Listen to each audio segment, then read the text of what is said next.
Good evening, everyone. I apologize for us getting started late, but we do want to go ahead and get started. David Swartz, who I think most of you have met at this point, is going to start doing the presentation here in a minute. And Dan Guimond, did I get that right this time? Got that right. All right, I got it right. Are here to talk to us tonight about the study that's now complete and the data is ready to be presented. And well, I wouldn't say 100% complete. okay, all right. But we're ready to at least move through the next phase with recommendations. We appreciate all the stakeholders that were able to make it tonight, and we certainly appreciate the public that came out. Once he finishes his presentation, then we'll open up questions from the stakeholders at that point, and hopefully have a good discussion. I would hope that we do have a discussion. I hope that all sides will participate. Thank you. So thank you, Doug, and thank you, everybody, for coming. I sometimes wish that these kind of project processes could start at the point of familiarity that all of us are at this point from the beginning, but such is the sort of life of these projects. So, and I do anticipate lots of questions. So as most of you have probably gone over, the material, the main part of the slide presentation is 18 pages, and I'm hoping to get through it in approximately 35 minutes or less, so that there is ample time for questions. So just a little bit of an overview of what we'd like to do tonight is just talk about, review what we've done, review some of the major policy options that we have considered, and basically go through the draft recommendations that we have regarding a dedicated funding source, an inclusionary zoning ordinance, the grants program, zoning code changes, and an enhancement to the Barnes Fund. So just stepping back into what we've done to this point, we started this process basically 3 short months ago to look at housing conditions with a market analysis, an analysis of affordability and needs. We've gathered as much stakeholder input as we can in the short amount of time that we've been here on each of the visits through interviews, either one-on-one or multiple persons. We've had subject matter focus groups. We've done these stakeholder committee meetings. We had the public informational session last month. And we are now at the point where, after looking at a number of affordable housing policy options, both regulatory and funding, we've done now feasibility testing and evaluation through developer input and pro forma modeling, and we've structured draft recommendations that we are making to the planning department. So from an analytical perspective, the work we've done to date has really illustrated several points that are at the heart of the motivation for this study. But it's also illustrated some counterintuitive results and points that had not previously been considered. On one hand, countywide housing costs have escalated substantially, as you'll recall from the first meeting and the second meeting. And many close-in neighborhoods identified by their census tracts are experiencing even greater rates of housing cost escalation. These neighborhoods are also experiencing higher rates of housing inventory turnover at rates 2 to 3 times what the countywide average is. And these same neighborhoods coincide with higher rates of poverty. They coincide also with higher proportions of households under 60% of the area median income. And as a result, low-income households, predominantly renter households, are being displaced. Yet, on the other hand, the analysis of countywide inventory data indicates that more than 50% of housing stock is currently affordable to households earning 100% AMI, a shocking statistic for many in the last meeting. Analysis of sales data also indicates that a substantial portion of sales were affordable to households at 100% of AMI or less, another newer point that we can come back to. But That's not to overshadow that the situation remains, that there is high household growth that's been pushing up housing prices, as have higher construction costs. And stagnating wages along with growth in lower paying industries has resulted in exacerbated affordability conditions. So now for the kind of addressing the approach part, for the sake of policy formation, there's really a need to examine these problems and their causes. And as I've mentioned in previous meetings, target approaches to address them head on. Anecdotally, one cause of low-income household displacement has been 2-, 3-, and 4-unit infill projects that's replaced existing housing stock. In this regard, best practices point toward necessitating a very direct approach, such as income or housing subsidies, rehabilitation, maintenance and preservation funding, and policies. Another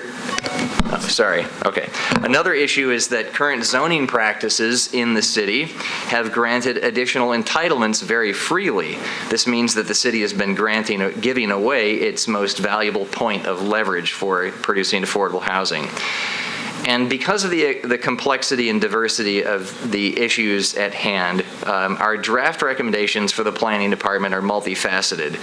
They would require some adjustment among multiple stakeholders, both public and private. Some of them are even strategically geared toward remedying the escalation of land values over time. But in general, they're intended not only to enable the production of new ownership and rental housing, but also intended to facilitate land banking, acquisition, rehab, preservation, down payment assistance programs, and supportive service.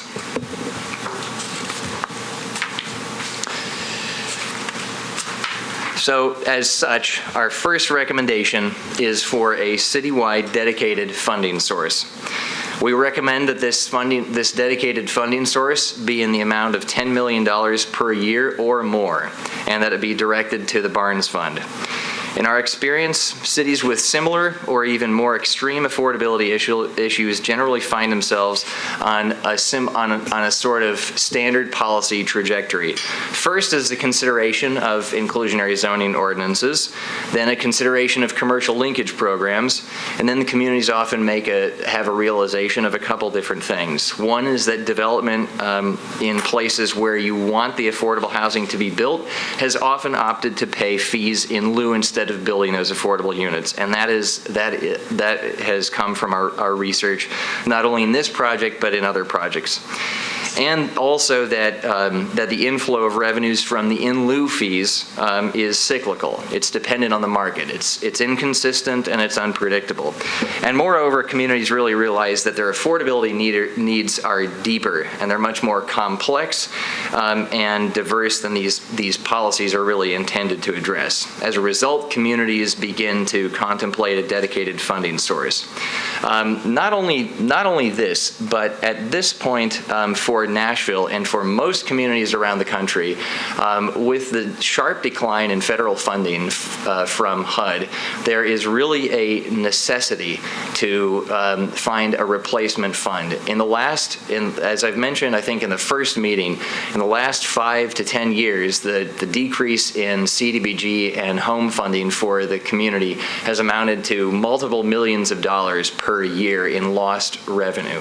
And that is a serious problem that needs to be remedied and is a part and a component, just a component of the support for this recommendation. But on the other hand, as opposed to the restrictions that are applied to federal funds and even the limitations of certain policies, a dedicated fund can really be used for a flexible number of uses, rehabilitation and maintenance needs that are targeting displacement concerns directly. Down payment assistance also can more directly target general affordability issues for working households. Supportive services, including counseling and homelessness prevention, can be used to address the populations under 30% AMI, and subsidies and buy downs for new production can increase the affordable inventory, not to mention strategic land acquisition for land banking. So shown here are three magnitudes of annual dedicated funding and a possible allocation scenario of those. There are, as I mentioned in the last meeting, there are a number of communities around the country with dedicated funding sources. These funding sources require really a comprehensive review and contemplation of where funds are really needed strategically to address the specific issues of the community. Some of the examples of how communities define this possible allocation of funding, which is the middle band of numbers there, is to look at maybe the magnitude of cost-burdened households. There have been a number of studies, not just ours, that have looked at the percent of cost-burdened households at various income levels. I think a previous study said that 82% of renter households under 35 earning less than $35,000 a year were cost-burdened. We showed numbers on a bit more of an aggregate basis, but some of these statistics are metrics that are often used in looking at how to allocate funds. Not only that, but you could look at housing gaps by tenure and income. You could also understand where the funding gaps are, because if CDBG dollars are declining, you might want to understand of all the nonprofit supportive service providers where funding gaps exist in the provision of those services, and also understand to what extent land is available and where it is located too for land banking purposes. So, as an example here, getting back to this slide, we're assuming here that approximately 8% of the gross amount is used for administrative costs, and that the dedicated funding is allocated among for sale, production, rental production, supportive services, acquisition, rehab, and preservation, and land acquisition.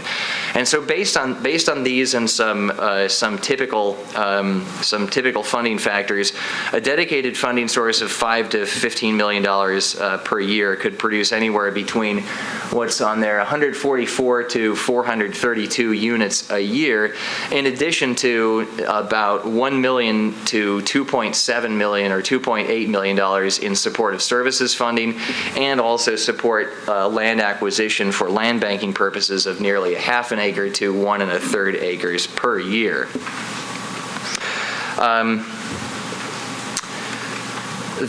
I think it's important to point out here, though, at this point, and I have made this point previously, that the experience in other communities with dedicated funding sources have seen one thing that is common, and that is that these dedicated funding sources, which typically are property taxes or even sales taxes in some cases, have facilitated the production of thousands of units and a considerable amount of outside research that not just the research that we've done has illustrated that these funds not only are used to leverage production from the funds themselves, but they're also used to leverage other funds that would not have been available but for the local funding source. So what we're talking about here is not just the necessity for a local funding source for the sake of a local funding source, but a local funding source that is going to leverage funds that you currently do not have access to.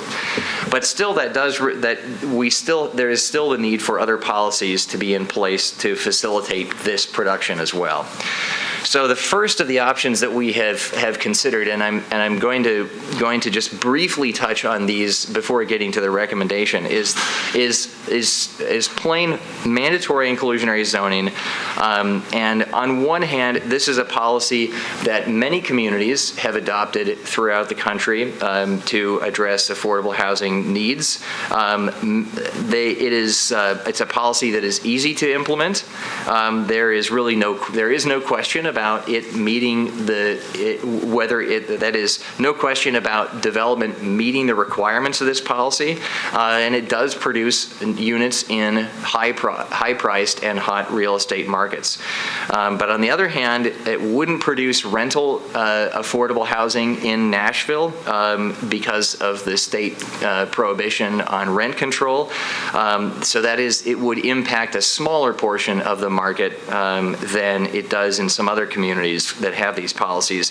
As such, it would really not address the area of greatest need directly, which is more on the renter household side at below 60% AMI. And the 60% AMI, by the way, is also equivalent to the stat that I was talking about earlier, which is households earning less than $35,000 a year on the rental side. Moreover, there is the feasibility analysis that we have done on both of these policies that really indicates a point that doesn't need much analysis, and that is that there's really an uncertainty around the market acceptance for deed restrictions. As a fully mandatory policy would affect the for sale market in Nashville if it were implemented today, but because of the wide overlap in market rate and deed restricted housing in some areas of the county, and these are some data points that I can come back to later. In fact, they were included in the package that you received. There is really uncertainty about how the market would legitimately respond to the overlap in deed restricted and market rate pricing. So among these considerations, and not the primary consideration, is that this policy is estimated to produce about 60 units of deed-restricted ownership housing at 80% AMI per year in the current market, but would produce about 110 units per year of deed-restricted ownership housing in a more typical market, reflective of maybe the conditions in the early 2000s. The second option was the voluntary inclusionary zoning ordinance, and many of the advantages and disadvantages are similar in this because the structures are very similar. It is easy to implement, but it can also but a voluntary policy could also be applied to the entire market, including the rental housing market. The city could employ its grants program as an incentive to rental development, and developers of ownership projects where the market rate pricing is too close to deed restricted pricing would be able to opt out where it's relevant. On the other hand, this policy only works under circumstances where incentives are robust and compelling enough. As with the mandatory policy, the results of the feasibility modeling still indicate that if deed-restricted for-sale housing were provided here in the wrong places, there would still be uncertain market acceptance of that. And this policy would be estimated, because it would be applied to the entire market, would be estimated to produce about 90 to 100 units per year under the current circumstances. So just going into a little bit of this analysis of how the production consideration, and I want to reiterate that this is not the only consideration for our recommendations, but based on our analysis of building permit data between 2000 and 2015, we've identified how the current market, which currently favors rental, as you can see, it's about 60% rental and 40% ownership, differs from a more typical market, which is shown on the right side, where only about 30% of the market construction activity is rental and 70 is for sale. So in this analysis, we're estimating that the mandatory policy is applied to the for sale market and the voluntary policy is applied to the whole market. But there are a number of assumptions that we've made based on the analysis of building permit data that relate to the portion of construction that these two policies would apply to.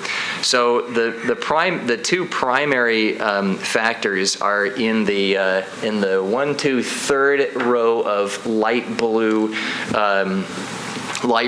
rows, where it's showing that it's showing the percent of projects opting to build affordable units and the percent of projects paying the fee in lieu. Based on our research of communities that have mandatory policies, at no more than 50% of projects typically choose to build units on site, and 50% of them choose to pay a fee in lieu.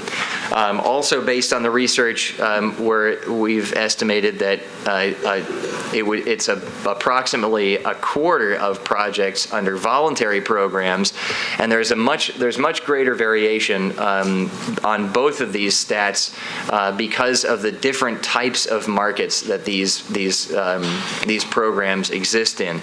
But there would be no more than half as many projects that would opt to build affordable under the typical voluntary inclusionary zoning ordinance. And so as such, those are the basis for our estimates of affordable units built, between 60 and 110 on the mandatory side and 90 and 100 on the voluntary side.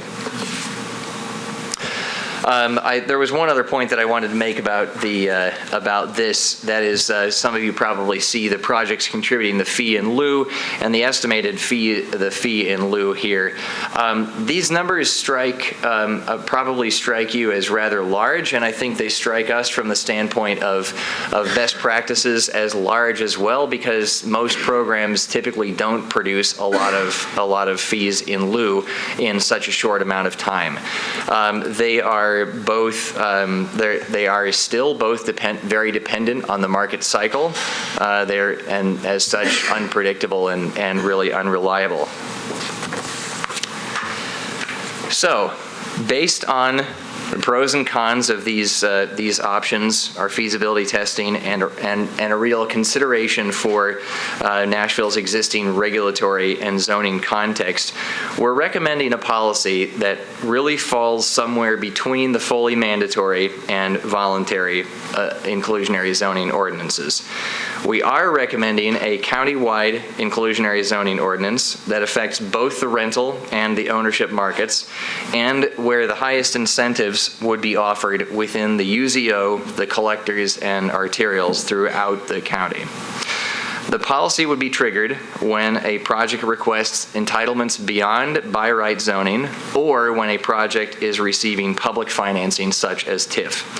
Such a policy, because of its quid pro quo nature, could also apply to non-residential projects. This also has its basis in the current bonus height program, which the city has already had in place, which allows a non-residential project to receive additional bonus height through the production of workforce housing, as you may recall.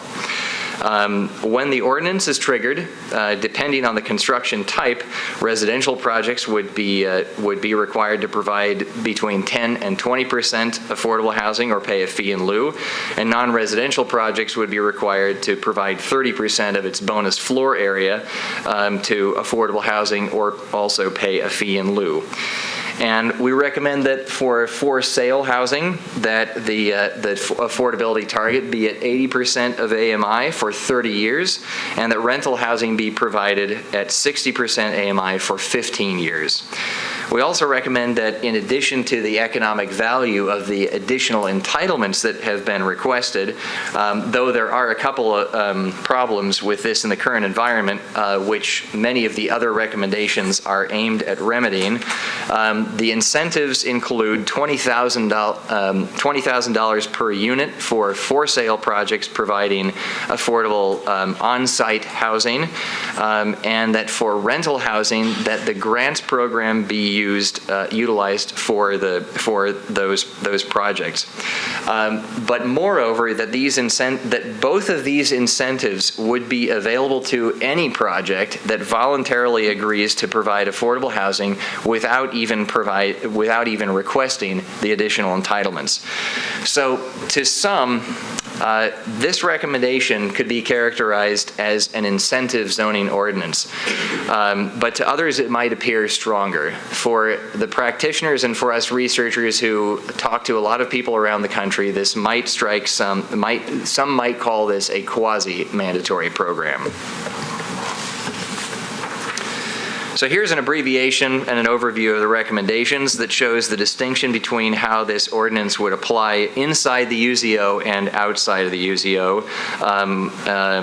One of the major differences here is that for sale projects would receive a lower per unit subsidy, and that the actual value of the grants program to a rental project inside the UZO or along collectors and arterials would actually be greater than the value of the grants program outside of the UZO. Can you explain what a UZO is? I'm sorry, the urban zoning overlay, and I maybe could skip to. Planning jargon here. The urban zoning overlay is, and I should have had a map of this right up front.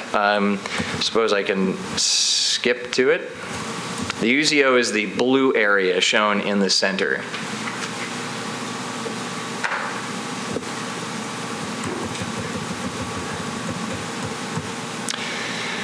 The other main difference between these is the fee in lieu. On this, for projects inside of the UZO, the fee in lieu is recommended to be 75% of the affordable sales price, and outside of the U is recommended to be 50% of the affordable sales price.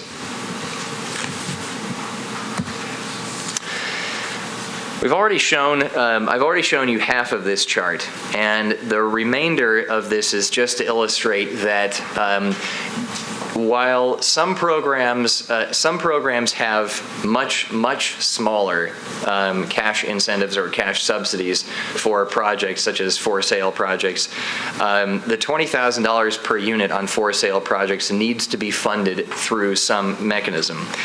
Part of that funding could be the in lieu fees paid, which is not always reliable, as most communities will attest to, but that part of the dedicated funding source could be used for the funding of the fees, the cash subsidies. So what we're showing here is how much could be produced in addition to what might be produced through this type of an inclusionary zoning ordinance. And with a dedicated funding source of $5 million, an additional 50 units could be produced per year. With a dedicated funding source of $15 million per year, an additional 340 units could also be produced. That is not including all of the funding still to supportive services or to land acquisition, not to mention the projects that are also that also can leverage additional state or federal funding to produce units.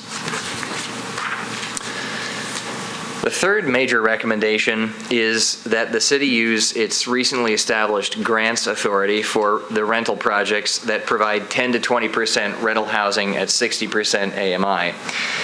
This would be used also for mixed-use projects so long as more than 50% of the project is rental housing, and that the grant be equal to freezing property taxes at the pre-development level for 15 years, basically the life of the affordability term, so that the two are consistent.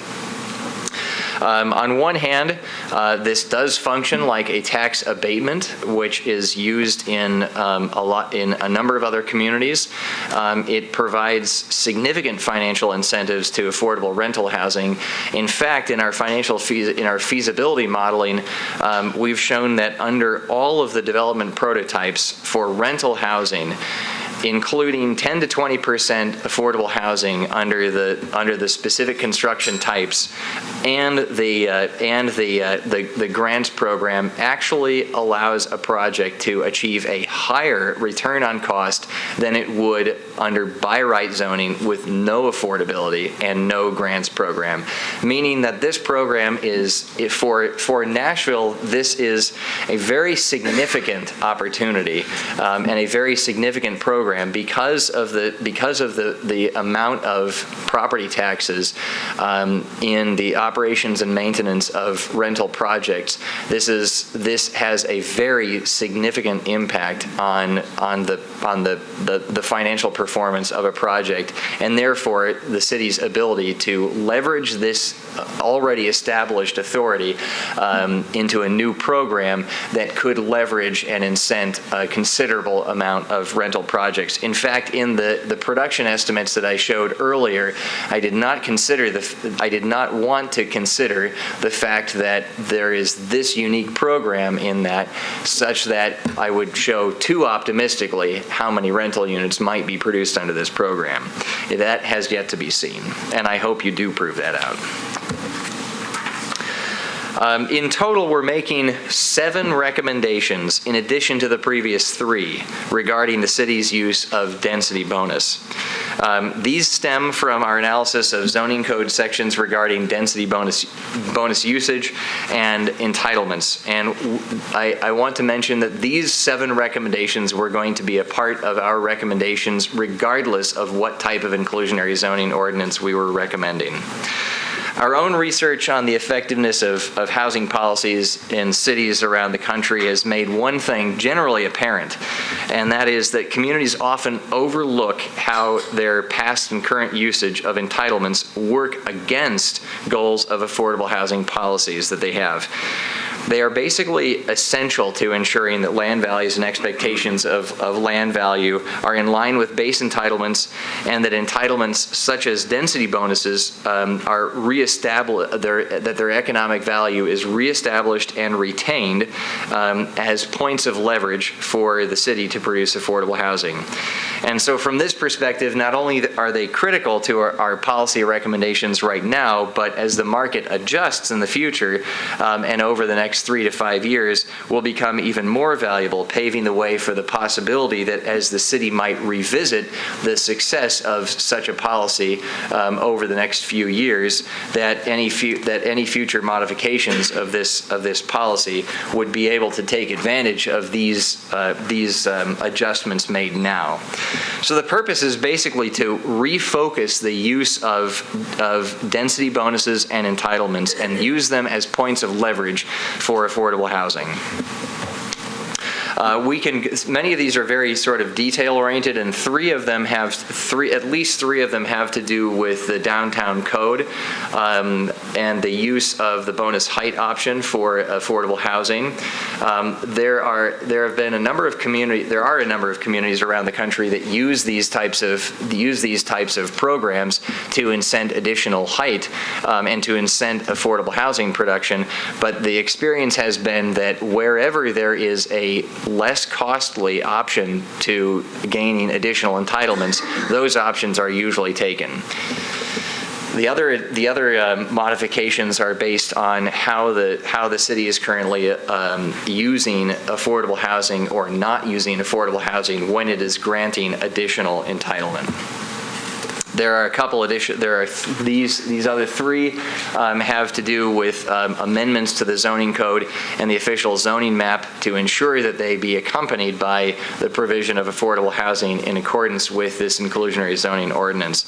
Also to do with specific plan districts and existing UDOs or urban design overlays, and the removal of various bonuses, but including affordable housing bonuses. And lastly, the final recommendation, the 11th recommendation, is geared toward redefining an existing organizational structure that can more directly address the unique displacement problems facing the city.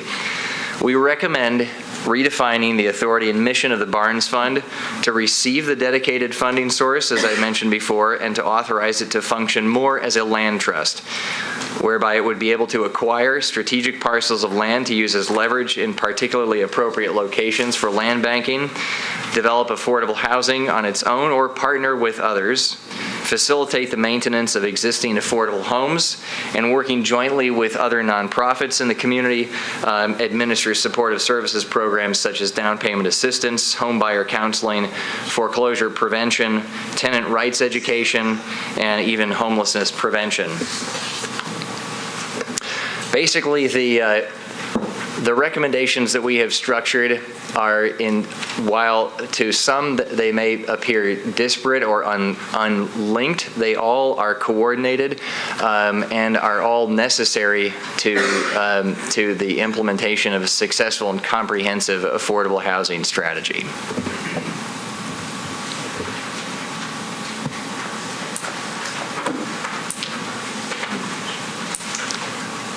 And at this point, we're free for questions. Just let that soak in for a second there. Do we have any questions? Yes, ma'am. Can you relate that 288 or 300-something units that was produced per year from a couple of your different scenarios to what the need is? Is that a substantial? And to that point, there are a variety of different ways that you can look at what the magnitude of need is. There are some analyses that look at the magnitude of cost-burdened households. And I can tell you, not off the top of my head, I don't have those numbers, but we do have those numbers, and they can be a part of the final report, which will also be available. There are different magnitudes of cost-burdened households at different AMI levels. And I can tell you there are cost-burdened households at every different AMI level. But of course, you want to target those of greatest need. You can also look at the gaps between the amount of inventory that's available. I know that we have presented data that has produced statistics such as 55% of the housing inventory is currently affordable to 100% of AMI. We recognize and are not naive to the fact that that is looking at things on an aggregate basis, but that there are some areas where affordable housing may be lacking, and there could be more affordable housing in those areas. So you could still juxtapose, nevertheless, the inventory by affordable to different AMI categories against the number of households by AMI categories. Those numbers fluctuate year to year based on a variety of circumstances.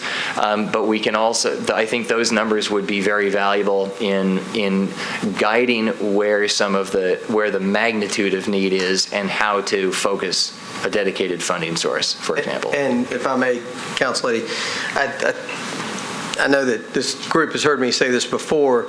It's not just raw numbers. I mean, we can look at the raw numbers and we can talk about how we already have 100% AMI, 37% of what's on the market today. Right. Correct? And then we could say, well, then that sounds like we've got, sufficient amount of housing. But the fact is where is that housing in relationship to where are the jobs? And so, and we can do it locationally. We can break it down into areas. But, and we have some graphs where we can show where we've looked at the areas of concern, where the highest areas of concern about where that disparity is, which is why we zeroed in on the UZO and the corridors, because that's where we saw where the jobs are, but where the highest disparity of homes available for the people who work in those jobs are, and trying to match those up so that we focus the highest benefits, the highest incentives, rather, to encourage affordable housing into the areas where we see the need is the greatest. And so it's not just countywide. We use the raw numbers countywide. I think it doesn't tell the true story of the challenge that we have in front of us. On the UZO map that you showed, that particular area, when you look at where the city is being gentrified, that is the exact same area. Is that correct? You want to walk her through? I think this. We knew that this would come up, and so that's why we included these slides in here. Starting with this map, the urban zoning overlay is, as I mentioned before, the blue boundary. The red indicate the census tracts that meet 5 of the different criteria that we had looked at. In the last presentation and even in the first presentation, we looked at a variety of different metrics. Some of those metrics were the concentration of poverty. They were the location of households that earn less than 60% AMI. They were the percent of housing stock turnover and where they were the highest rates. They were the highest rates of housing price escalation. And as in that measurement, we were looking at the 15-year period because we've been looking at this from a longer-term perspective. And I believe there was another criteria, but I think that's probably about 5. This shows the red areas are the census tracts where there is a convergence or where each of those metrics is triggered. So these census tracts show where 5 of those criteria are met. There is extremely high housing cost appreciation. There is extremely high housing turnover, which is another indication of the gentrification and displacement. There is a high concentration of poverty. There is a high concentration of households at 60% AMI, and so on. And so because of that, the UZO became a logical geographic distinction along with the arterials and corridors, because those are also, if we're thinking about the future, we're thinking about areas of where greatest need will be. If we're at all, if the city is at all interested, and I know it is, in transportation in the future, then incentivizing projects along those corridors is important. One other point about this is that we have steered away from using census tracts as the specific boundary, because as you can see, some of them are non-contiguous. And it is, I think that one of the failings of some other policies, looking at best practices, has been that policies don't work really well if they apply their requirements in one census tract, not the other, and in the next census tract, or in some cases apply a policy altogether in some areas and not in others. You create negative externalities such as development choosing to go across the street or in the next area. Not to mention that, but census tracts are arbitrary boundaries and not defined by the market. Especially since when we talk about this issue of affordable housing, we're talking about an issue that is a moral issue. And the policies that you have outlined really will only, it is not going to be the total solution. And I think as a city, we're going to have to, planning staff, decide what kind of city do we want. Because when I look at this map and we talk about poverty, we also know that a lot of those people that are displaced have moved out to the fringes of our city also. And so we're not even taking that into account. We have whole neighborhoods here now that have been gentrified. You understand what I'm saying? And we need something in place that is going to right what has been wrong. I've served on the Planning Commission for 12 years. I am just amazed at the city that we have become, where we have people who are marginalized in this manner, and we sit here today trying to skip around the issue without really addressing it head on, full on. Well, I would disagree with that statement. I think that's exactly what we're doing. The areas, what we're talking about, one of the criteria that we're talking about, the criteria that we focused on are the very criteria that indicate where gentrification is going on.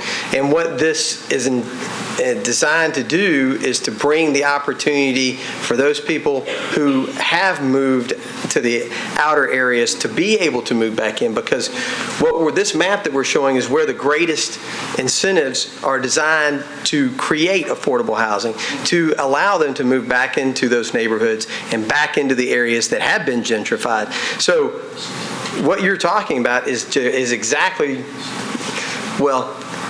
is part of what is the target of this, is that the area that we're showing here, I wish it was blown up a little bit more so you could actually see the neighborhoods that are within the UZO. You'd have a better idea of what we're talking about. But the idea behind this is to address the very thing that you're talking about, is that I agree with you that people have been, the neighborhoods with the inner city, the UZO, they've been pushed out as their rental homes have been sold, as the apartment complexes have been bought and renovated and they've been moved out. And the 37% that we talked about earlier of the of the properties that are for sale now that fall into the affordable category are in the outskirts, in the outer area, which is why we didn't put the incentives as robust in that area, but really did incentivize the center so that hopefully those people that have been pushed out can move back into to those areas and move into the downtown area even, which is not, it's been a long time since that's been a neighborhood, but it's hopefully to create the opportunities for them to enjoy the amenities that exist in the downtown area as well by incentivizing affordable homes in those areas. It is the reasons that you just talked about, I think, justify the area that we're focusing on.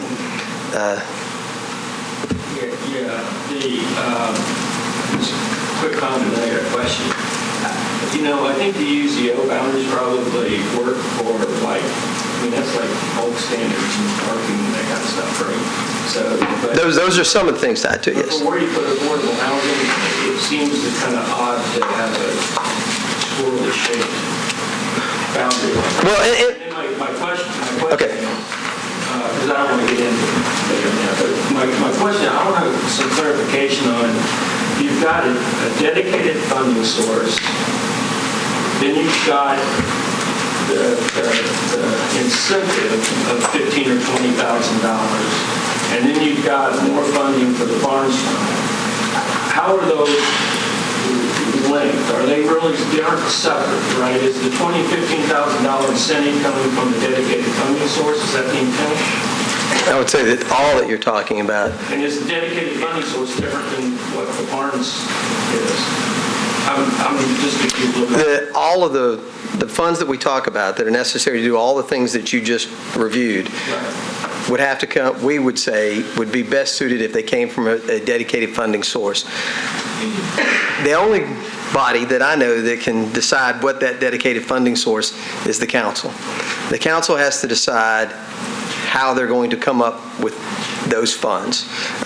We're simply saying, look, if you're serious about addressing it, if you're serious about creating the programs that we're saying we think would be the most effective, then you're going to have to make the tough decision about how you're going to allocate the funds that you have, or where you're going to derive additional funds that need to go to that. But we can't, as a community, act like this isn't going to cost us anything, or that we're going to be able to do it with what we have today. I don't think that's realistic if you want the numbers that we're talking about. I agree. And the reason why I asked, one of the reasons why I asked that question is because if they're going to be the same, if part of that dedicated funding source is coming from that fee in lieu, I think maybe it's still been double counted. No, even it counts. Sorry. I'll let the mathematician go to that one. Well, so the question was, and I think we need to repeat some of the questions for folks if they can't hear it. But the question is whether those cash subsidies are going to be paid out of the fees in lieu or the dedicated funding source. Are the fees in lieu and the dedicated funding source They would be two different things. They would be two different things. Fund, is that a different funding for that? Would that ideally be a different fund? That would be the dedicated. That would come from the dedicated funding source. Okay. That's correct. Well, let me address one more thing that we talked about. The UZO was a tool that we had. As we sat and we looked at how do we come up with a boundary today that we can articulate today. What do we have? What do we have that's a reliable, contiguous area that we can point to that would kind of strike at the heart of what we're trying to do here? And the UZO was the only thing that we have as a tool today to define those boundaries. But I agree with you that if there's any part of what we're presenting today that I think is still not quite where we need it, it's those boundaries. Is that there's a better way to define those boundaries. But I want to make sure that when we do it, whether we do it before we're able to present it to the council, which I doubt, quite frankly, I have that kind of time to be able to draw those boundaries and feel like that they're adequate. But if we do it after we've presented this to the council and then we have the public discussion that I think the council is anxious to have once we make this presentation, and we change the boundaries some way. I just want to make sure that we do it in a way where it's reliable. Developers, builders, property owners, they all need to be able to know whether they're in the boundary that has the higher incentives or not, so that they will start thinking, when they're thinking about developing their property, they understand the incentives that are available to them. And so that's one of the things that we've still got to flesh out. What is the right boundary? But the UZO was the tool that we had in front of us today to define and say, this addresses, this points it towards the area that we think needs the most incentives for the reason that we've talked about. Lloyd. I want to thank you, David. I think the recommendations that you made are really thorough. I think you did a great job with the time that you had to do this. And there are a number of recommendations that you made I think that the advocacy community is going to get behind and be very supportive of. I only have 4 questions, and they're all about assumptions that I either missed because I wasn't here for the first meeting, or they're just not discussed. They're assumptions built into your model. Do I understand correctly, you used the 2013 data because you wanted to use census tract data as the geographic boundary for the data? So we used 2013 data because we wanted to look at geospecific data with census tracts. That's the limitation of the data. Where it was available, we used 2015 numbers. Okay.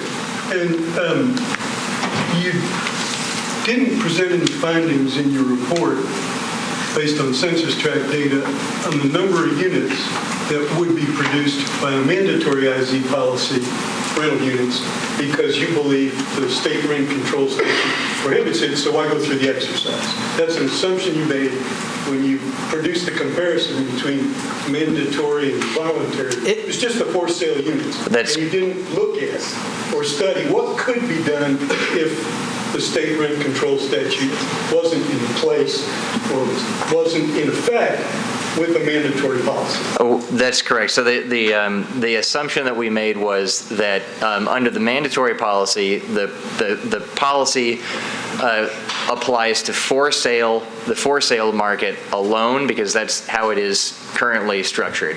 If the state law changes, then it would produce more.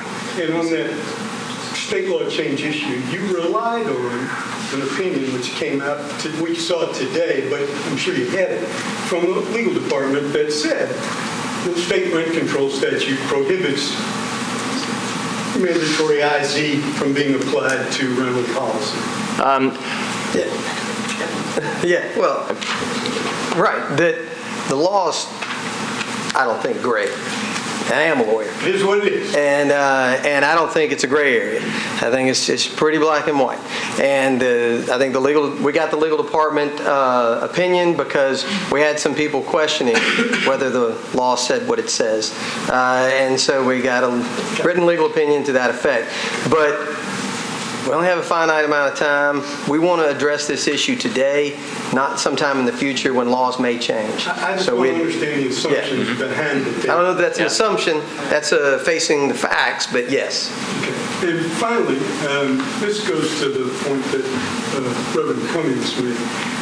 I may have missed it, but I didn't see any findings on the social ramifications of concentrated poverty and how your policy is going to address the ills associated with concentrations of poverty by census district, which is the data that you studied. Am I correct that that isn't presented anywhere in this? So the question is, did we calculate or quantify the social ramifications of the policy? We're economists and we look at numbers. I think you understand that the answer to that is no. I think there are other smarter people that understand what the social ramifications to policies are. Sociologists, experts, reverends, others, council members, and I think that is where the ideology and Dr. Cummings mentioned the morality of this comes into play. We looked at the numbers. Got it. Just 2 other comments, they're not questions. In your slide on product consideration, you kept referring to the current market. Yes. But I thought the data was from 2013, and the number of units being produced on that slide, 3,500 a year, was 2013 data, not current market. Yeah, I'm sorry, I could have clarified that point. So the point was to clarify the currency of our data and some of the assumptions. So the census data is 2000, demographic data is 2000, income and household data is 2013. Building permit data is up to 2015. Sales. There were only 3,500 residential building permits. That's an average. That's an average over the period of time. Next point I'd make to you, I just don't disagree with that statement of fact. The number of units produced, whether it's voluntary or mandatory, the number isn't net of those demolished during the same time period, is it? It's just the gross number produced.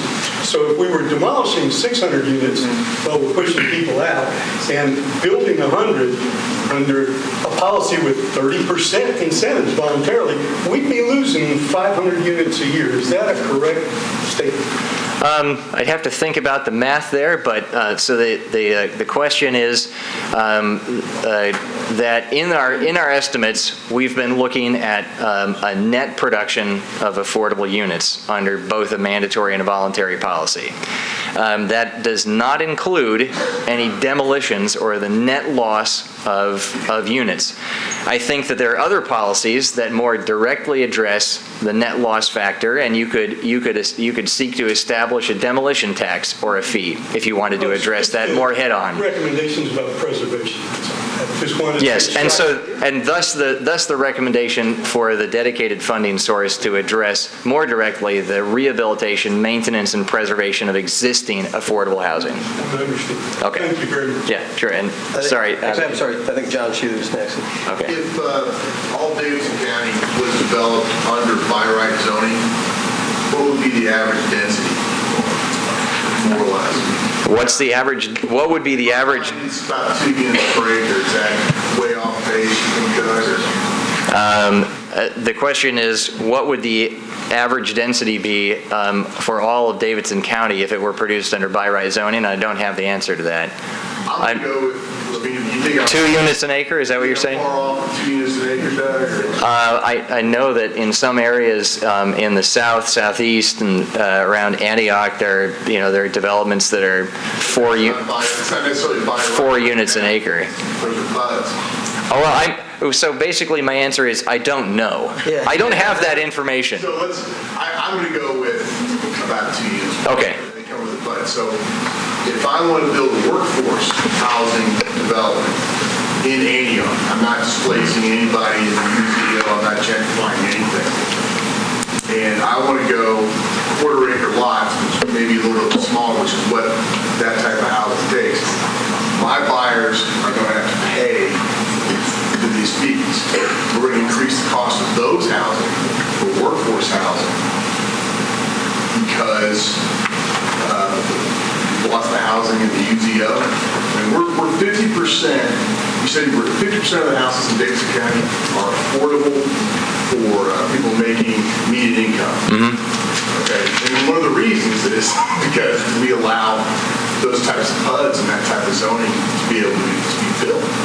And so now we're going to say what you used to be able to get without paying the fee, in other words, a PUD approval, higher densities, 4 units per acre, now you've got to pay 10% of your housing units, you have to pay this fee. And that developer's going to take that cost, put it right on those houses. So we're increasing the cost of workforce housing. Well, you're making a point that we've been making kind of all along, is that under a fully mandatory policy, there is no choice in the matter, and that the consequence is that inevitably. I would recommend you come up with that number of what the average density is in the county. Because from our standpoint, it's about 2 units per acre. I mean, I know that they have some little niches here and there.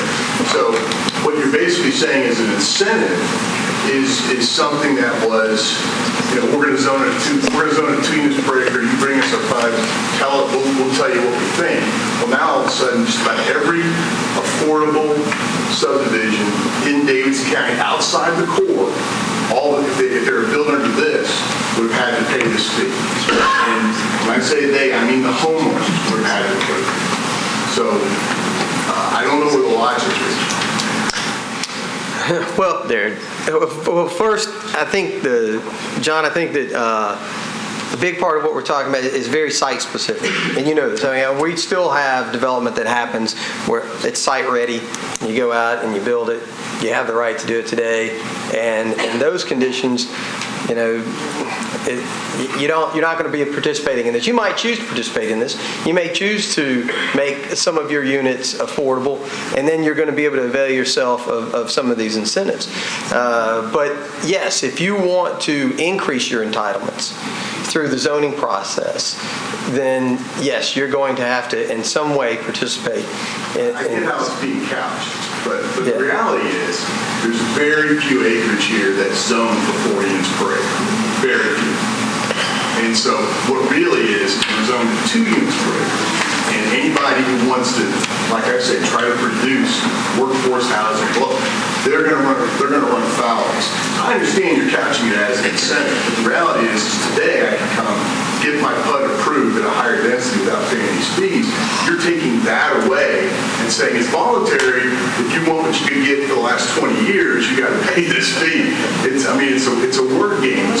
Progress, though.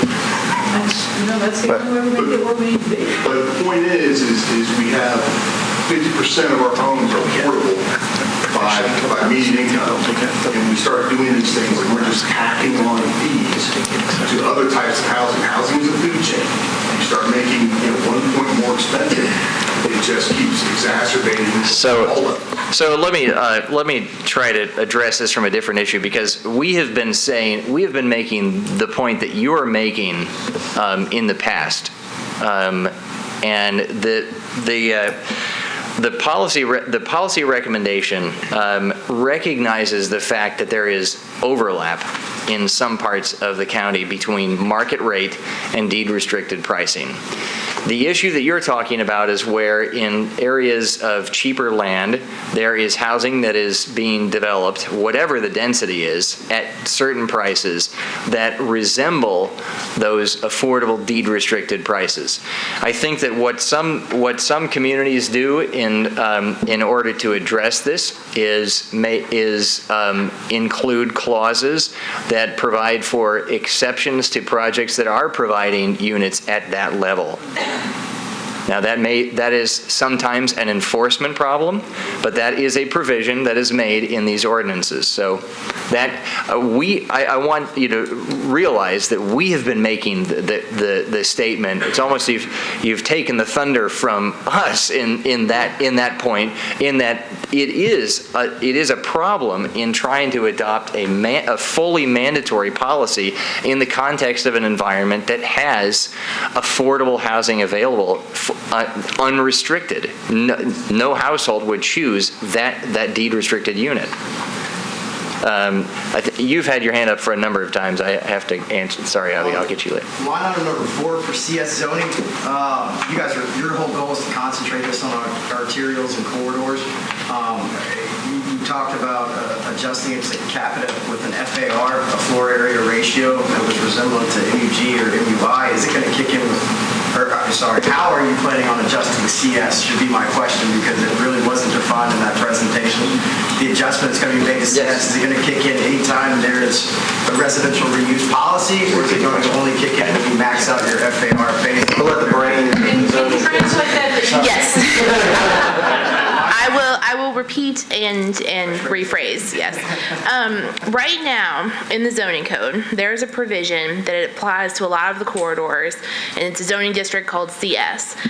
With normal development and the uses permitted under CS, you have something called a floor area ratio of 0.6, which is less than, the square footage comes out to less than the acreage, or 60% of the acreage of the parcel.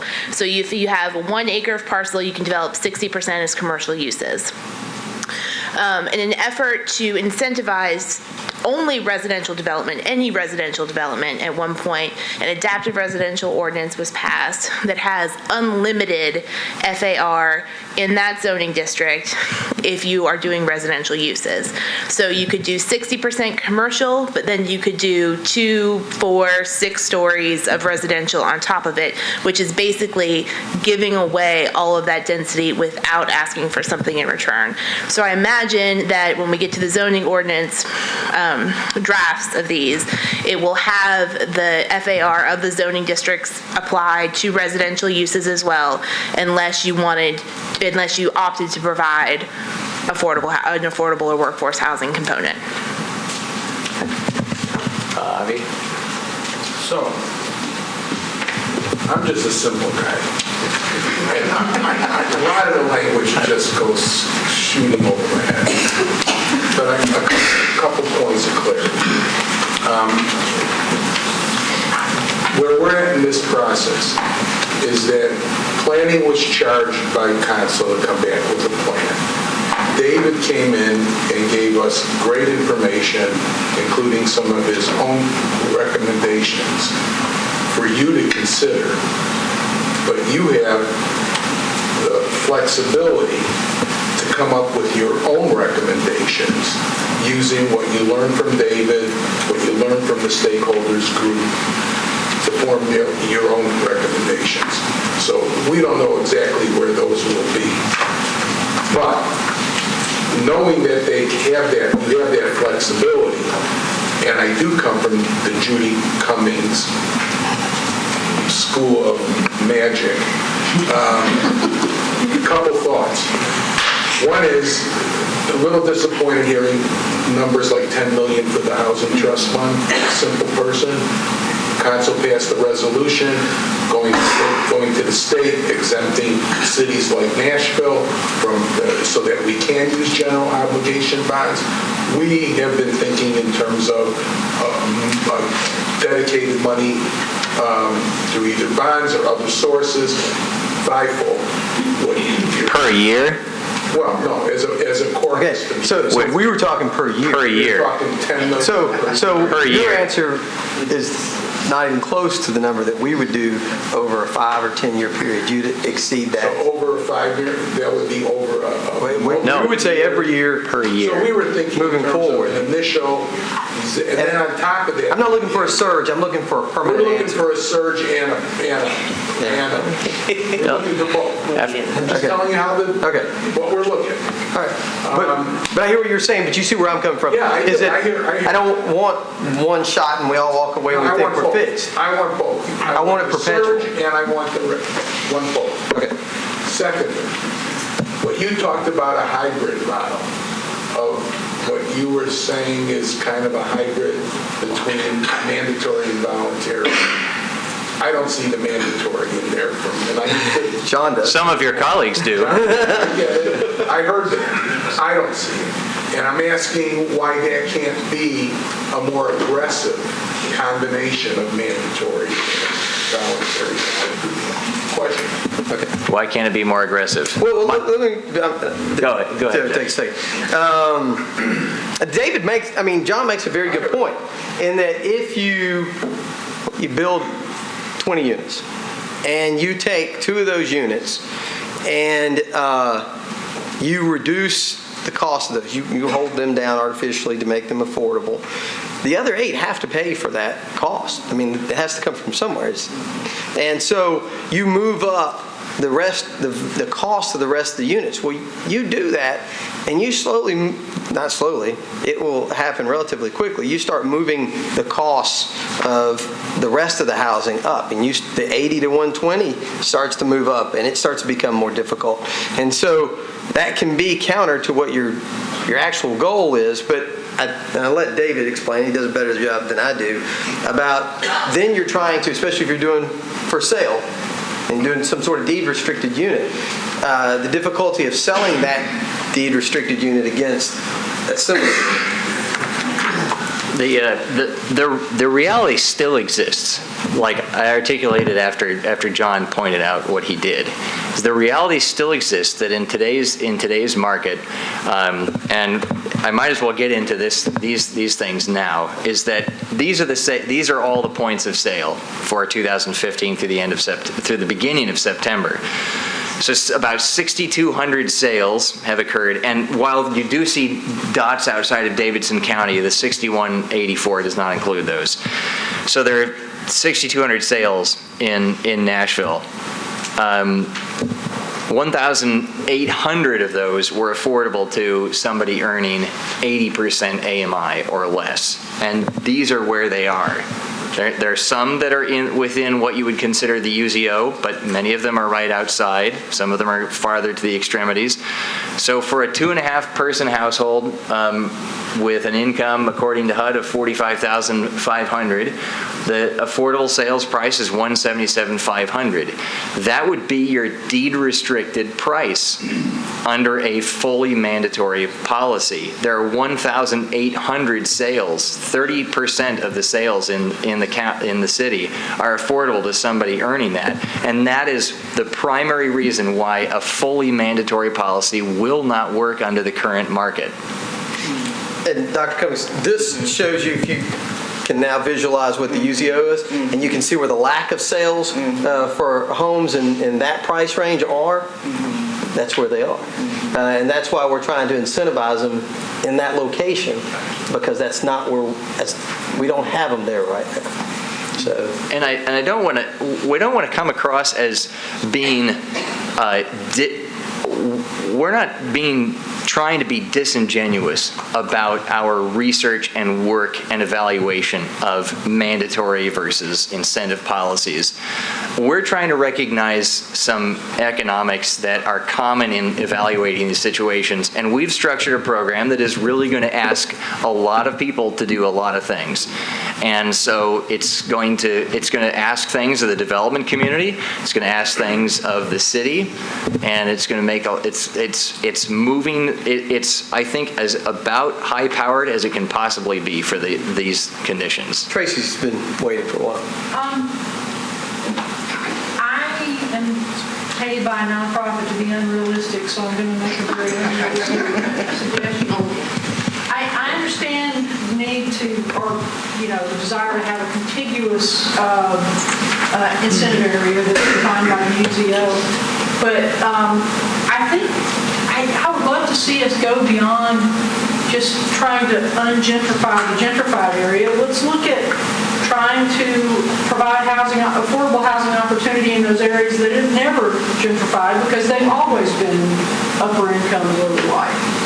So, maybe we get beyond that urban core and out, toward in the west part of the county. And again, I know that's unrealistic because land prices are high out there, but I think that we need to provide people with opportunities where historically they have never had the opportunity for affordable housing. All we're talking about right here is trying to undo the gentrification that's already occurred. Let's give people opportunities in places that have never gentrified because they've never had to. Well, the increased incentives will go out West End, they'll go out Hillsborough Road, they'll go out Charlotte, we are encouraging that through additional incentives. Now, will they choose those? I don't know. Yeah, right. If they wanted to increase density out Hillsborough Road, out West End, then it would apply. They'd have to participate. Now, Tracy, you and I know that they probably pay to the in lieu, right? But what was the percentage of the sales price that we set the in lieu at? Was it 75% of the 75 and 50. 75% of the for sale price along that corridor. I'm sorry, Councilman. The commissioner. The person I work for. As the mathematician, answer for us, dedicated funding source, $10 million a year. What's that equate to for a citywide property tax increase? So, well, you want to repeat the question? if we go ahead and get the elephant out in the room, and we talk about a dedicated funding source of $10 million, and we had a citywide property tax increase in 2017, what's that $10 million equate to? So I'm making sure I understand the question before we give you the answer. Are you asking me what a percentage of the tax increase equates to in dollars? Yes. To fund the $10 million dedicated funding source. The $10 million. What percentage is that of a tax increase? You want me to try to Yes. go through all those Yes. things? Well, answer that question. Answer that question. What percentage of a tax increase on property taxes would you have to see for it to produce $10 million?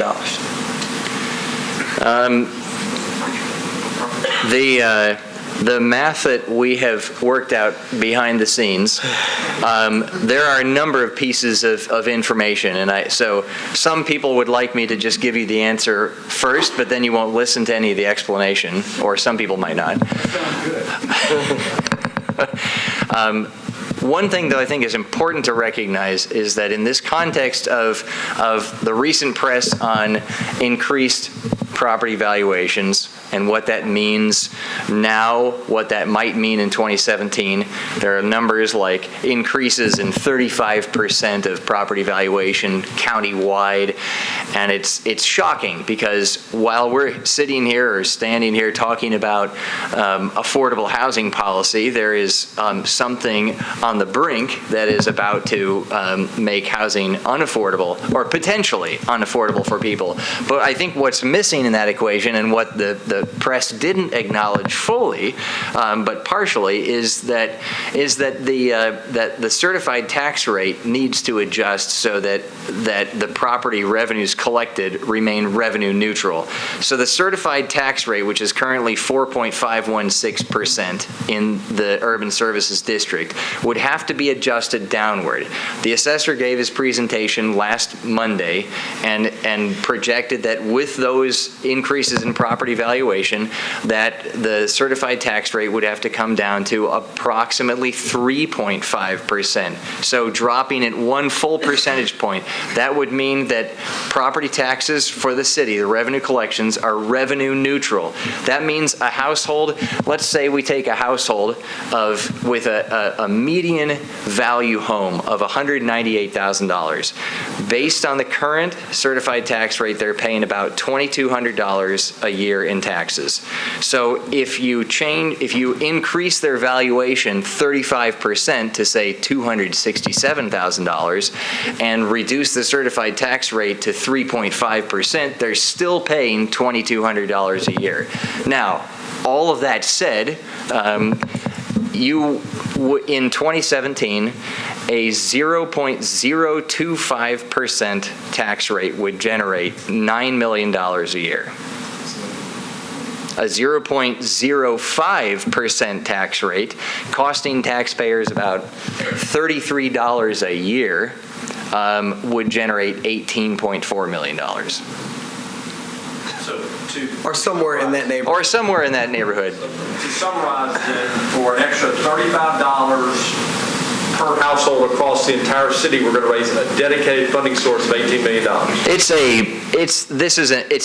property taxes ad valorem, and I'm using an example that is based on the median value of a home, but yes, $33. And I'll tell you, and David will tell you that suggestion came up in the meetings, the small group meetings, both for advocates and developers and lenders, and that conversation came up a number of times.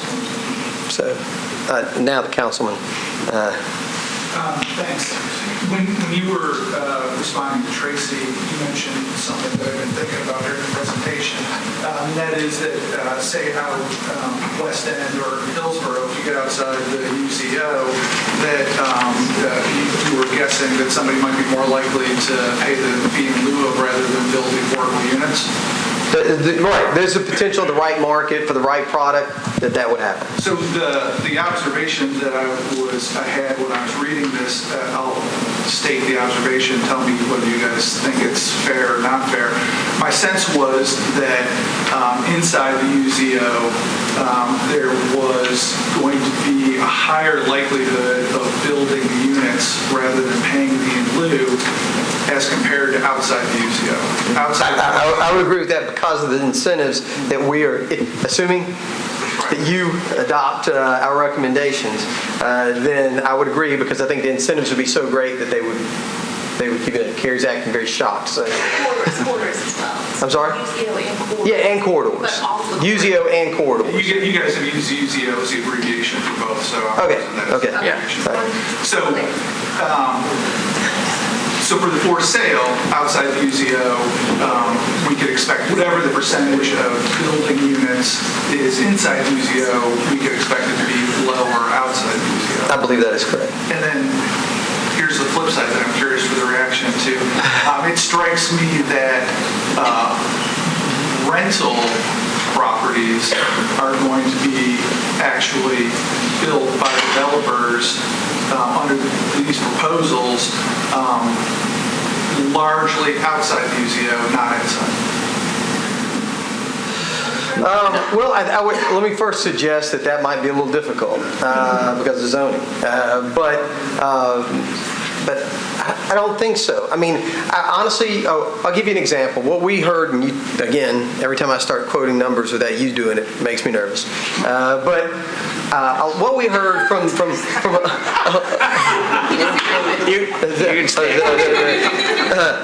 I generally don't need a mic, so. When we talked to a lot of the property owners and operators, what we found was that approximately 50% of the maintenance costs of a unit goes towards taxes. $4,000 per unit on average goes towards taxes. And so if you've created an incentive through those grant programs that we talked about of giving that back, then from an operational standpoint, if I can reduce 50% of my operation costs annually, I'd be a fool not to take advantage of that. Now, it might not work in the Rokeby. There are units that are going to be built to a certain standard with a certain clientele, and they're still going to pay into the in lieu. But I think that you would want to take advantage of those incentives. Even if you're building an apartment, you're going to want to build it where you get the largest incentives back. Okay, so the reason why I ended up thinking that it would be more likely to get rental units outside the UZO is, compared to the for sale where you guys have got a difference in what the payment in lieu is and what the incentive is. For rental, it's the same. So I would feel like if I'm a developer, I can get the same incentive by going to the lowest cost property, which should be outside the UZO. One would think that. Because it is a grant of the property taxes are reflecting the land value, the improvement value, and they are going to be different depending on the location. And if we use some of our examples and some of our research of land value costs that we used in our feasibility modeling, land value downtown at somewhere between $175 and $250 a square foot, or even more in some cases, is considerably different from where a project is being built on land that's priced at $20 a square foot or even lower. And so the grant, the value of that grant is actually on a per unit basis won't always be that $4,000 that Doug was using is not a consistent number across all projects. It might be higher in some cases where land values are higher. Councilman, are you done? I was just going to, make the observation that it seems like if this proposal were adopted, I do think, having represented developers in my legal life, I do suspect that more rental would be outside the UZO under this.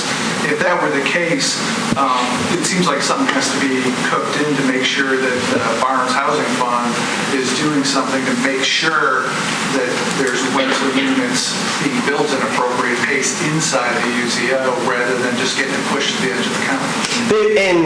And a useful map also would be to see where multifamily zoning is permitted today. And I think you'd be surprised that there's not a lot once you move beyond the corridors and you move beyond the UZO. And as I said, I'm not totally committed to that boundary. That was just something we had that we could easily point to. But I think you'll find that zoning is not there, and that your predecessors were not only hesitant, but fought vociferously, is that right? Fought hard to prevent anything to move towards multifamily.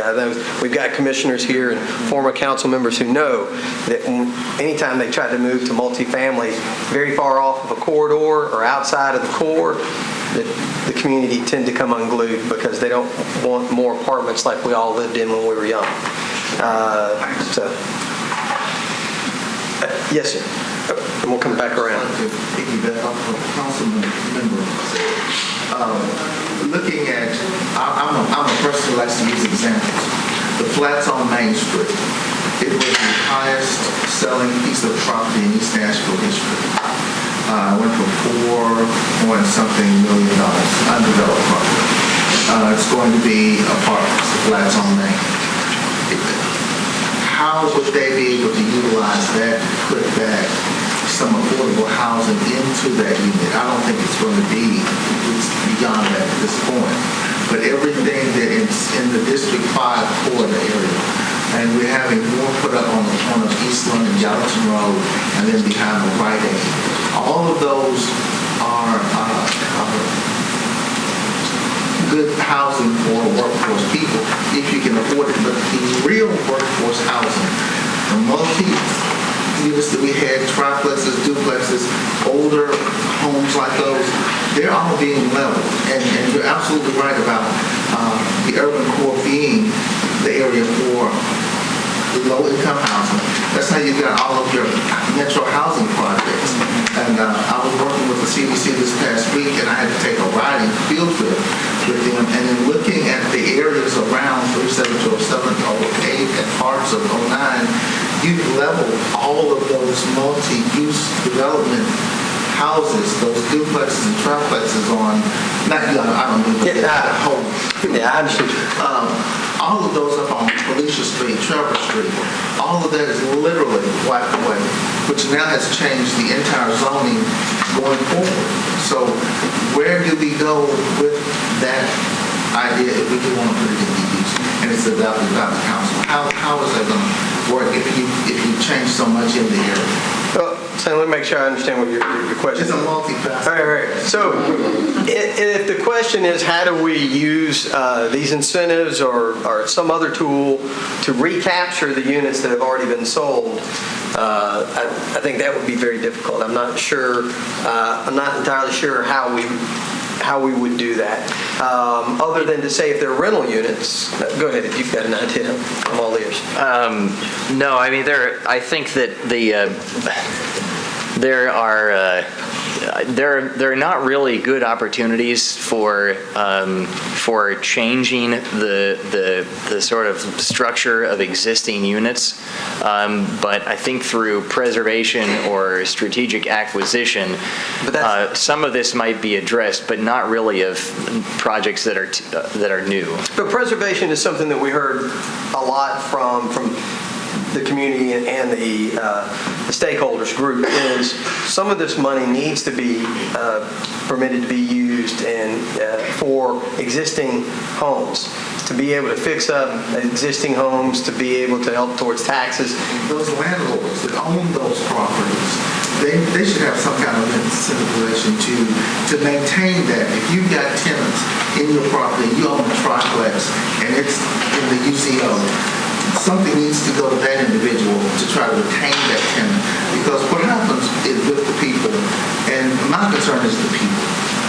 Where are they? They're gone. But when you push them out to creating that realm that's around the outer area, they don't have transportation, a lot of them, and the bus service isn't good. So you're limiting their availability to even raise themselves out of poverty. So it's a hard situation, but we don't have a lot of time. Correct. I think we've got to move forward. But I think a lot of the issues that you're raising, our proposal does address that. It helps them move back into the urban core. It gets them along the corridors where eventually we will have transit, and that's where it will go. And so going ahead and trying to get the housing in those locations, I think is the best step forward.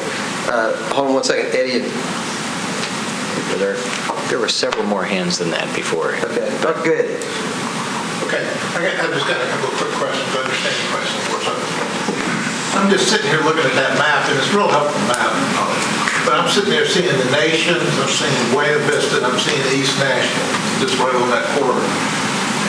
Is there any way that we could separate out on that map, and you may not be able to, the homes that were sold in that price range that were demoed, where they put two on top of them, so that, because I think it's difficult to say that all those were bought by a low-income buyer. So I don't know if there's any way we could separate that, and you may not be able to, because the nation... It would be difficult. Some of those are going to be by right, and so the planning department would not have seen them because they were R-zoned properties that, are 50-foot lot frontage, 100-foot deep. They're just going to go get a building permit, and they're going to put them up, right?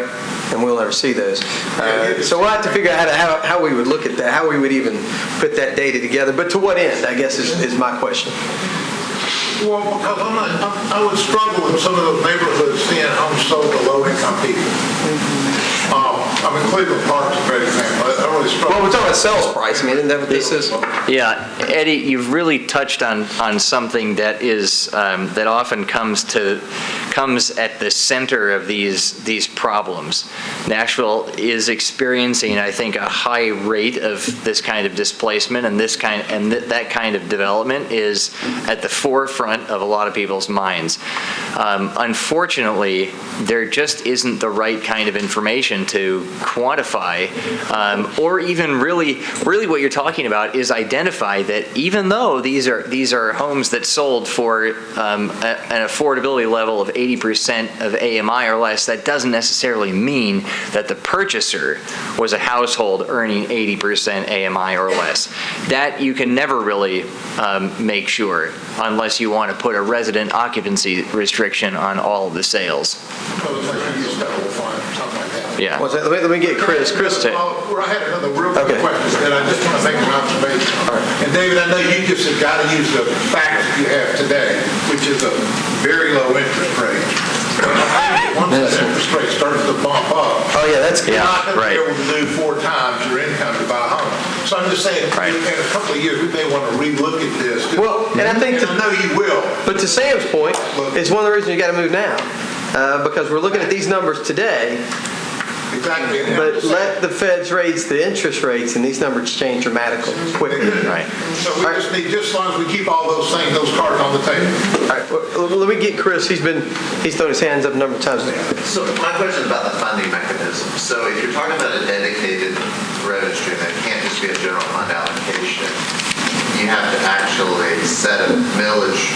Otherwise, it's annual, right? If it's a general fund allocation, then every year it comes to the council for. I think you make a great observation, Chris, that if you did it just as a budget line item, then you don't know from budget year to budget year what's the council faced with. Whereas if you did a millage rate, which you seem to be suggesting, then you have a dedicated funding source that's reliable over time. And grows over time, because it has to be. And grows over time. That is correct. That would be correct. It would grow. And does the charter permit, I mean, I know right now we just have those for schools and the general service district and, the debt service fund. Does it permit us to create however many funds? I no longer work in the legal department. I'm not allowed to give a legal opinion. I'll have to leave that to the legal department to decide, but even if it did, it doesn't mean that we can't overcome that. And if you didn't use property tax dollars, are there what other revenue sources that are available as a dedicated fund actually generate that kind of? Generate that kind? We haven't looked at the numbers, but the only other source would be sales taxes. Which you know what our sales tax are like today, so. Or an excise tax, but that would not generate as much. But you did say if we had a dedicated fund like that, then we have access to some, it gives us greater access to some other funds. That's correct. Right, because then you leverage it. Paul? That's correct. Been very patient. Yeah, just a couple of quick things. First question is, on this map, because that's sales that were affordable to somebody at 80%, it isn't necessarily a sale to somebody at 80%. That's right. These could also be properties that were acquired and torn down. That's right. And a more expensive property put up in its place, correct? That's a possibility. Been seeing. So that's we don't have, there's no information to go on to. So you can't pull a demolition permit? And the demolition, yeah, sorry, Paul, I'll let you finish there. My other comment is that I think that going back to the income target we're trying to hit with the programs, I think we've missed the boat if we don't include also the 60 to 80% of renters. Right. Because I think under 60, there's certainly a great need, but there's also, there are some existing resources and programs for them. Over 60 to 80, that's a real kind of gray spot, and I think that's a big chunk of the workforce, and those folks have incomes that really need affordable rental housing as well. My third and last comment, question I wanted to ask you is, on the grants program, so inside UZO, that would not work.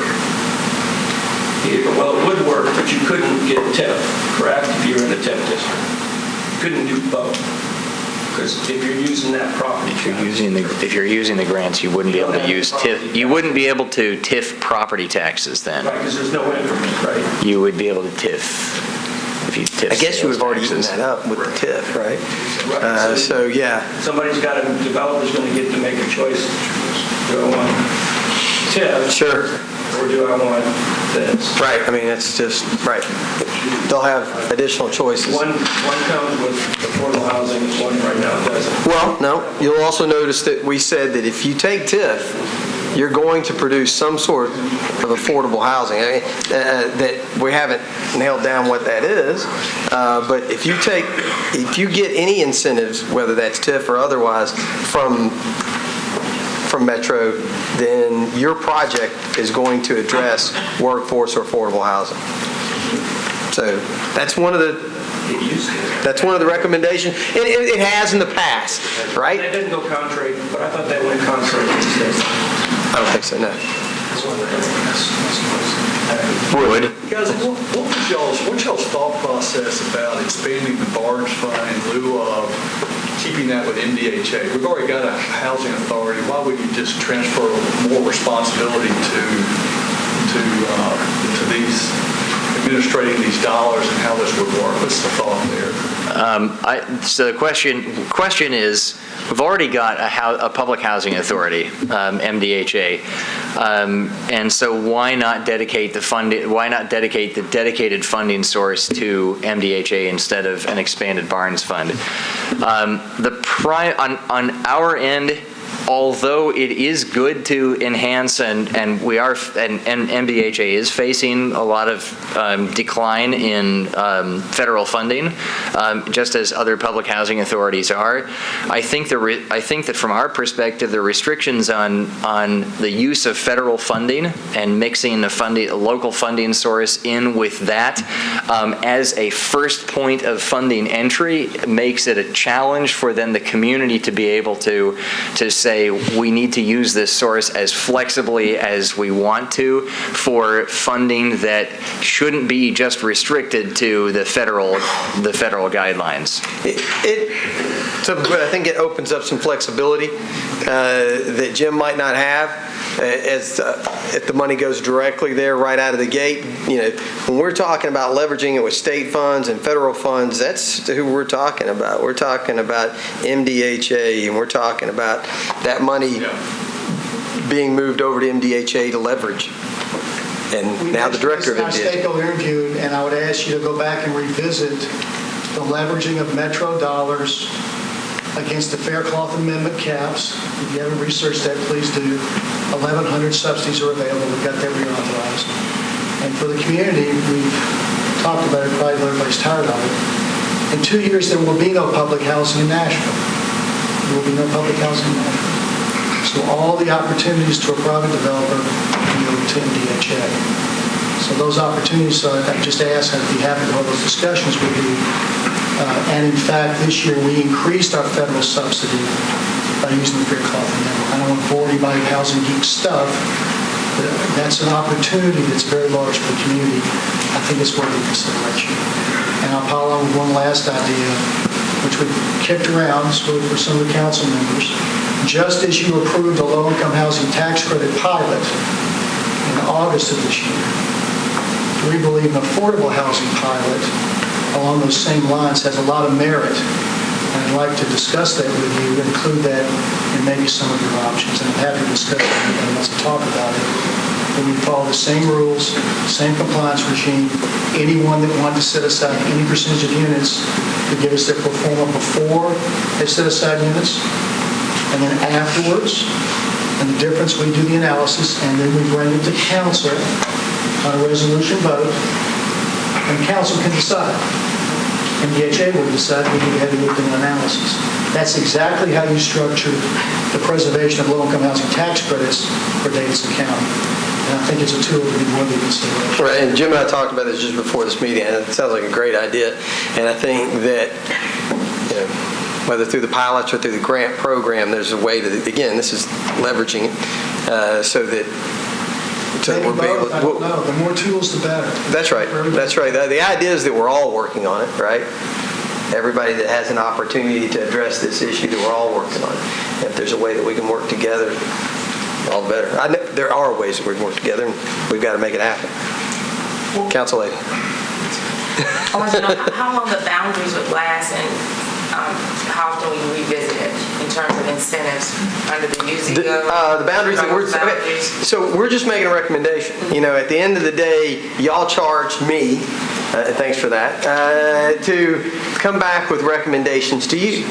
Now I'm going to my commission because I love for them to go down the aisle with me when I make these sort of decisions. But we're just going to be giving you a recommendation. And that boundary is just a recommendation. Now, if I can find between now and at Christmas, to a way to tweak that boundary, then I'm going to. But we had so many things moving, as you heard now, so many moving parts, so many considerations, that boundary, we had to sort of pick something and then move on to the next issue, and we felt like that boundary gets us as close to that point as possible. But in the end... If things change rapidly, or if you achieve those goals, or you don't, what measurements are put in place to see, okay, our success rate? Yes. Yes, well, we would expect to measure this yearly. That we would want to make sure, all right, how's it working? How are our incentives working? Where, to the councilman's point a moment ago, if it ends up not doing what we think it will, and it starts producing all the affordable housing out in an area away from where the jobs are, away from where the transportation is, where we already have it, and not where we don't have it, then we would want to change that. We don't. Obviously, we're making this recommendation. We've told you what our goals are, and I think we've been very transparent about what our goals are, how we got there, and that we think it'll be successful. But if it's not, hey, you have something to measure. Absolutely. We would measure it. We'd come back to report to you. This is what we're seeing in sales. This is what we're seeing in units being built. These for this last year, using the programs that you have put in place, and we can determine the success or failure of that, and then decide what we need to do. Commissioner? Just to be obvious, the commission will vote on recommending or not recommending something to the council, but it's not an up or down vote on the council. And it can be amended however the council. So that we're clear, yes, absolutely.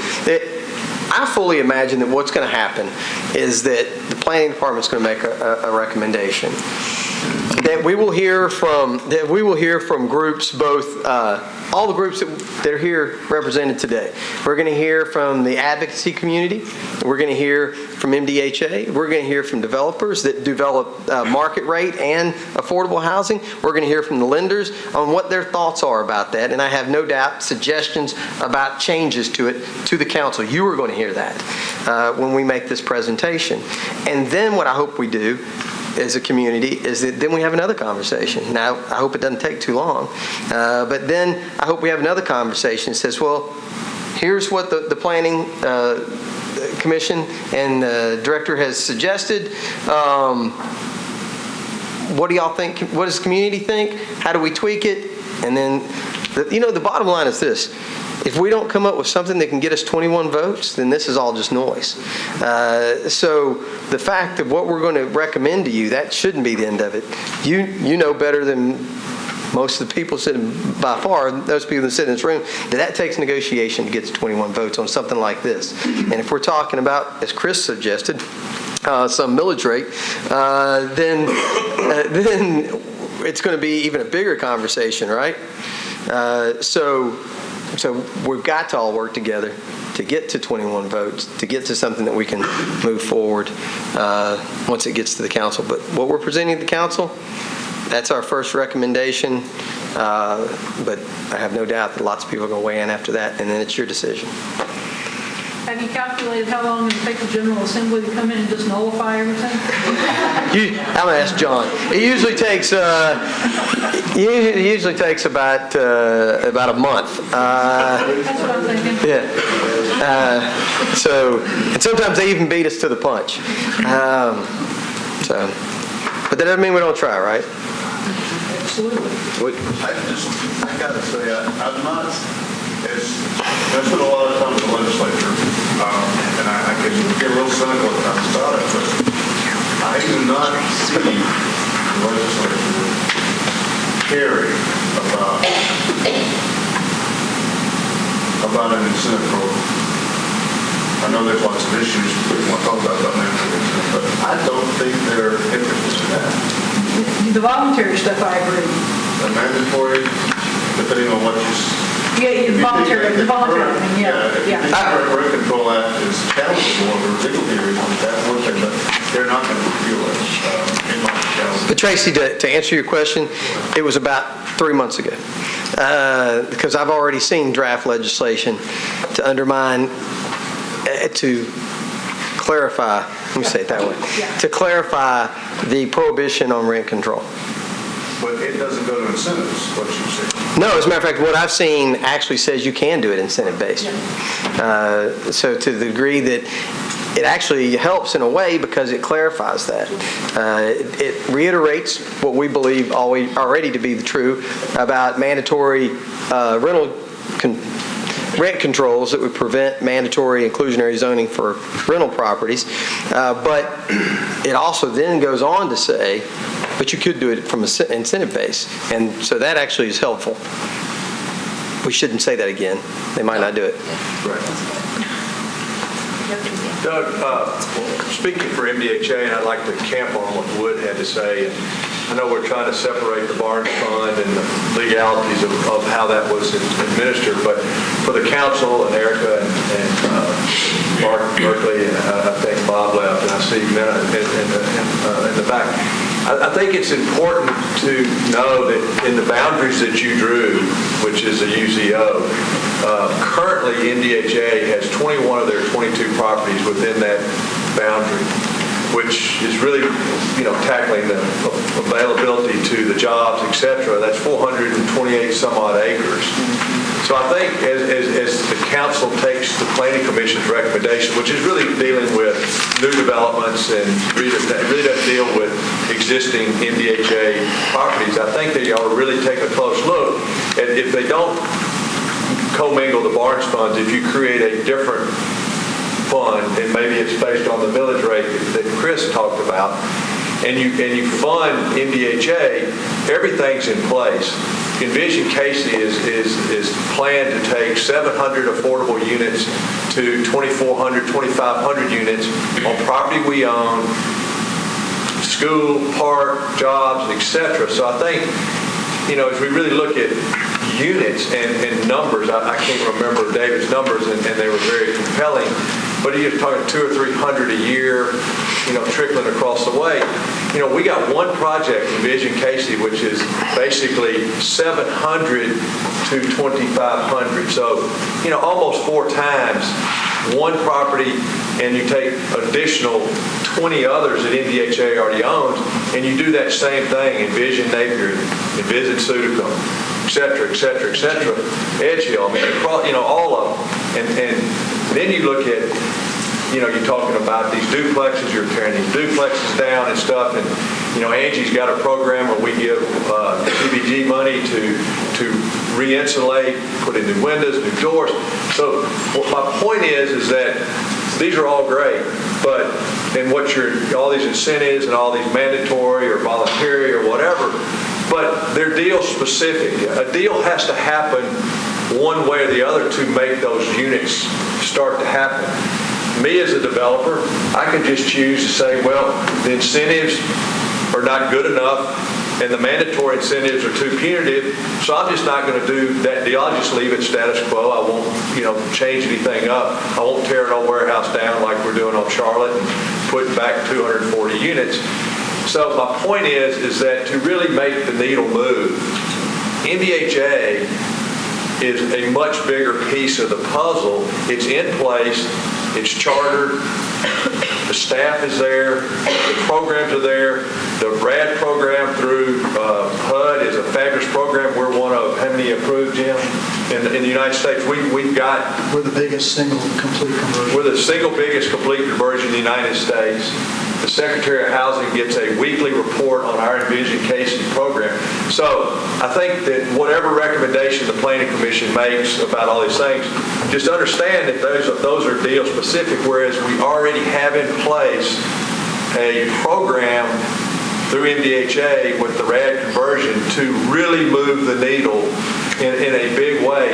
Just Tuesday, the Board of Commissioners approved our first low-income tax credit for 220 units under the new pilot program. We used up $500,000 of the allocable $2 million that the council approved, so we still got another $1.5 million to go.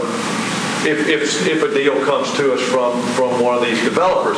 And that $2 million can be adjusted upwards to $4 million if the demand is there from developers. And then what Jim spoke to is take that same program under low-income tax credits and make it into affordable tax credits, and the same program applies. And, they do the math. We say, Joe and his team do the math, and they say, okay, this program needs $500,000 to make the numbers work. So, boom. He pays $45,000, which is the baseline taxes, so Metro doesn't lose any money. But bingo, we just approved on Tuesday 220 affordable 60% AMI units for the thing. And that's just one, so we used up 25% of our $2 million allocable. The council could take that number to $4 million, and so now just do the math. So, you all bingo, you produce 1,600 units just by... Yeah, and Jimmy, I agree that a lot of this money should be used, and that's kind of what we're talking, to leverage exactly the way you're talking about. And Envision Casey is a fantastic plan. I love that plan, and one of the greatest things I love about that plan is that it is trying to move market rate into, to be alongside. I understand one thing, the biggest pushback we got in every community advocacy group meeting, the biggest pushback, and I can see Ralph Mosley right now standing on his toes because people were trying to skew the facts. We are not going to displace one person. There is no gentrification.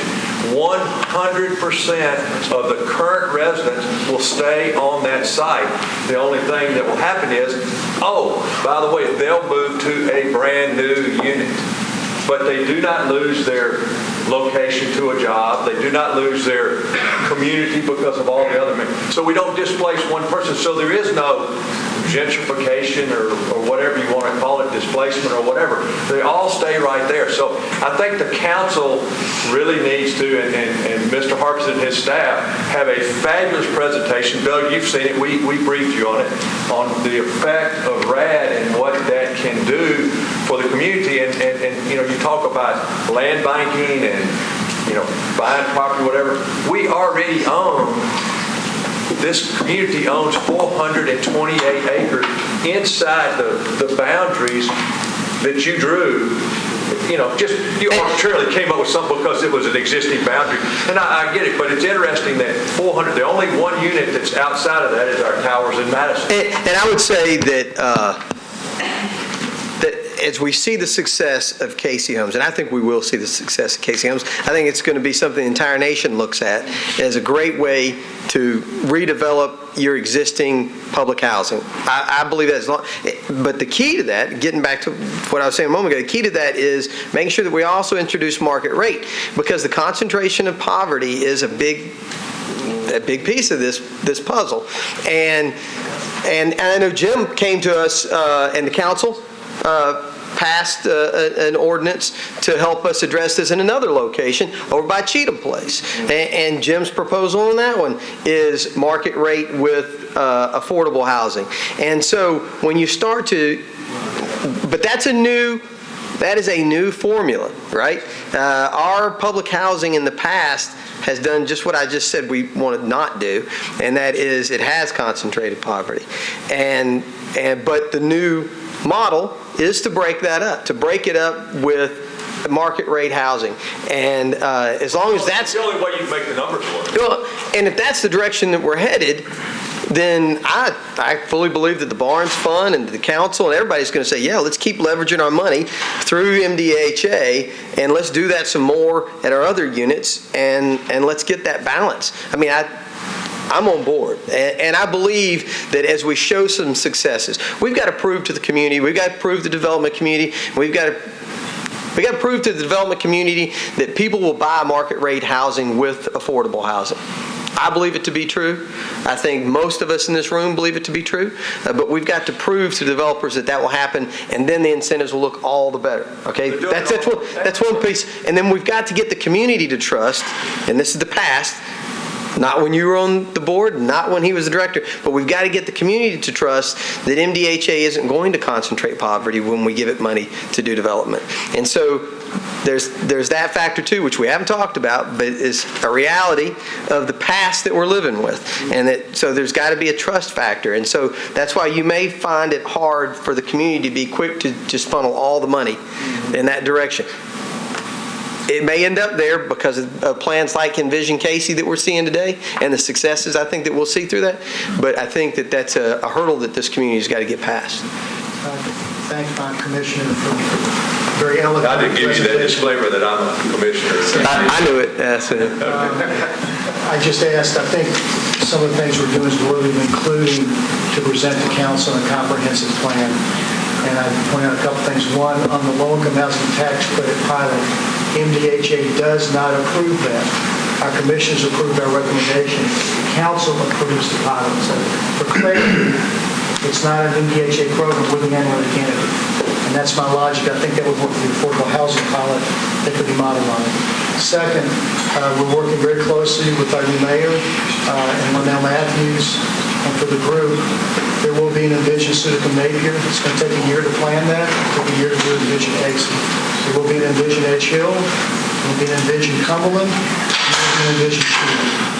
So the results of that, if you take the evidence of Envision Casey, because all those are roughly the same size, they're roughly 90 acres, 70 to 90 acres, they have very low density, but you're looking at 4,000 to 5,000 new units. So I'm not saying that's the exact result, because we have to work with the community to determine what those communities want done at those sites.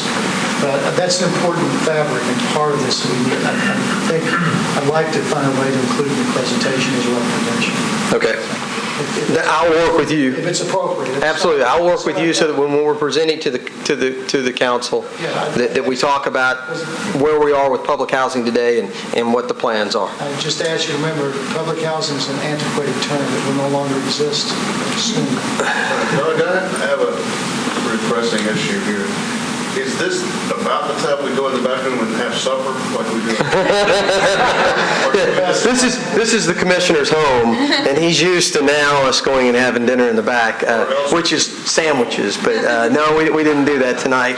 I figured if I did that, then this would have wrapped up a long time ago, and y'all would be back there eating by now. Do we have any more questions? Okay, well, all of y'all have put in a ton of time. I really appreciate it. I appreciate the meetings you've been to, both the small groups and then the larger stakeholders. I don't think that there's any way in an exercise like this that we can make everybody happy. But I hope that y'all have at least seen that this has been a transparent process, that we've tried to bring people to the table that have something to say about this issue, and that we'll give to the council the opportunity to make an informed decision once we present it to them. Thank you all.